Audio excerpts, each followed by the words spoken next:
Hey guys, Jordan here with Farm Builder, and I know the next video said I was going to be coming back with more talk about Dave Ramsey and debt stuff, but obviously since then, coronavirus has hit the news a lot harder than before. Something I've been keeping an eye on for a while in China and watching that, but it's amazing the rapid spread it's had around the globe and the impact that it's beginning to have here in the United States. And today is March 12th. So we're talking about it in this context. Who knows what's going to look like a month from now. But just a couple of thoughts as it pertains to your farm and things that you should be thinking about right now is not so much the virus itself, which may infect your area, might not, but the biggest impact this will have on your farm is the fear-driven economy that's kicking in right now and the social isolation that's going on to try to keep it from spreading. Make no mistake, this will be similar to 2008 in the way that it impacts your farm, and maybe even worse because things are starting to shut down. Sporting events are being canceled all over. I'm sure farmers markets are going to begin to shut down as they try to keep it from spreading and just act on the fear that is beginning to really manifest itself right now. If you're watching Wall Street, it has been a bloodbath this week as this fear-driven economy really takes hold of our nation. So what can you do on the farm to be ready for this and be ready to come out the other side better than before? Because people have to eat every day. The one thing that doesn't change is caloric intake unless we are in a Syria type situation. And so people do have to eat, but you may need to reevaluate how you get your product to your customers. So a couple of thoughts I had. One, look at alternative ways of getting your product to your customers, especially if you are very farmers market heavy in what you do. You need to get ready now for that not to happen for the next 3 to 6 months. Experts are saying this could string out into the summer. We don't know. Again, there's two things going on here. There's what the virus is doing, and there's what people response to it is, and those two are not necessarily going to be tied to each other. So we need to be ready for what a fear-based economy will look like for the next 3-6 months, who knows how long. So if your distribution model is centered around people coming to a central place, be it a farmer's market or a co-op or a large supermarket, you need to be ready for that to severely decline. And you can get ahead of that right now by looking at drop shipping, home delivery, or some other means of personalizing the facilitation of your product getting into your customers' hands. Especially if you are in a quarantine zone or your customers are, they still need to eat. It's about getting the food to them. So if you do not ship currently, begin that process of investigating into what needs to be done for you to ship your product to your customers. If you don't offer home delivery, maybe you should start looking at what would be involved to make that happen.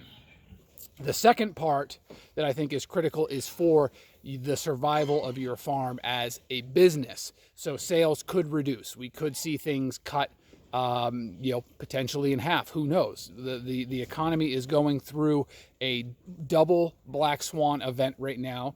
We have coronavirus having the impact, and then we have this price war on oil that the Saudis decided this was a great time to launch into, try to retake their global dominance of the oil markets.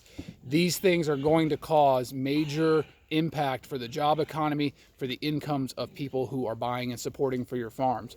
So what can you do right now to be ready for your farm income to go down? Not saying it will, I don't know, I'm not a prophet, but what will you do to be ready if it does? So start having those conversations with either your spouse or your staff on what are you going to do to constrict down and tighten the belts in order to come out the other side of this.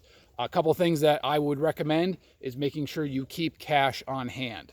As much as you can keep cash in your business and liquid, that will give you the flexibility to continue payroll if you need to continue paying your expenses beyond 3 months or so, should your sales be cut down by 10%, 20%, or 50%. Keep cash on hand. big outlays of cash that you're looking to do for non-essential stuff, you might want to put on the back burner. In this type of turmoil, cash will be king, or credit if you can get it. The one fortunate thing is interest rates are extremely low right now. You can probably get 0% interest credit cards, or work with your bank or farm lender about a very low interest rate line of credit.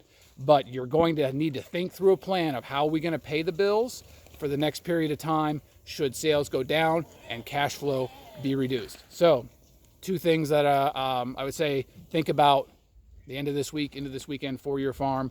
1, what is going to be your contingency plan for distributing your product to your customers? And 2, what are you going to do to keep a lot of liquidity available for what could be a constricting market and your sales going sideways for the, who knows, foreseeable future? So again, we don't know what's happening with this thing.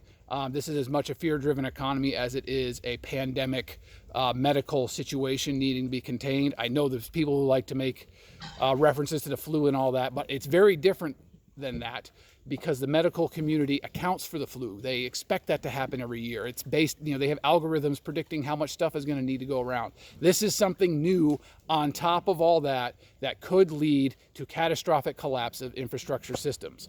That's worst case scenario. We don't know what's going to happen, but the best thing you can do for your family, for your farm, for your business, your employees, and your longevity coming out of the other side of this is have a plan and be ready, and don't be caught by surprise with anything that comes down the road. So that's all I got for you guys today. Hopefully we will laugh about this in the future and have some opportunities out of it. But until next time, be out there on your farm. Remember, get after it.